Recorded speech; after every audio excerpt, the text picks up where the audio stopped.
લક્ષ્ય ન્યૂઝ, એક નજર, એક લક્ષ્ય. પાટણના શિક્ષક શ્રી રમેશભાઈ પ્રહલાદભાઈ ઠક્કર પરિવાર દ્વારા શ્રીમદ ભાગવત સપ્તાહ મહોત્સવનું આયોજન કરવામાં આવ્યું.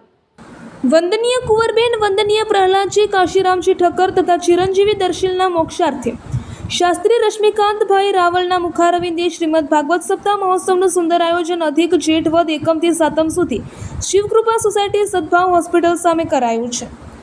પુરુષોત્તમ ભગવાનના અધિક માસમાં ખૂબ સુંદર સંગીતમય શ્રીમદ ભાગવત સપ્તાહનો લાભ લઈ સર્વે ધર્મપ્રેમી ભક્તો ધન્ય બની રહ્યા છે. વિવિધ કથામાં આવતા પ્રસંગો પણ ખૂબ સુંદર રીતે વેશભૂષા સાથે ઉજવાઈ રહ્યા છે.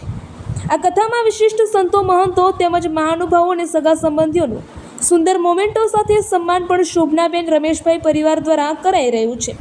સાથે સાથે બંને ટાઈમ ભોજન પ્રસાદનું પણ સુંદર આયોજન કરાયું છે. વ્યાસપીઠ ઉપરથી શ્રી રશ્મિકાંતભાઈ રાવલ દ્વારા હાલની સામાજિક પરિસ્થિતિઓનું ખૂબ સુંદર દ્રષ્ટાંતો આપી ધર્મ અને ભક્તિભાવ સંસ્કારો દ્વારા કેવી રીતે જીવન જીવવું જોઈએ અને આ મોહમાયાથી પર રહી સંસારમાં રહીને પણ ભક્તિ કરી આ મનુષ્ય અવતારને સફળ બનાવવો જોઈએ તેવી ખૂબ સુંદર અને સરળ ભાષામાં માહિતી આપી રહ્યા છે. આ કથા સાંભળવા માટે દૂર દૂરથી સગા સંબંધીઓ, સ્નેહીજનો તેમજ મિત્ર વર્તુળના ભક્તો ઉપસ્થિત રહ્યા છે. રમેશભાઈનું ખૂબ ઉમળકાભેર સ્વાગત જોઈને સર્વેને ખૂબ જ આનંદ થયો છે. રિપોર્ટર પંકજ સાધુ, પાટણ.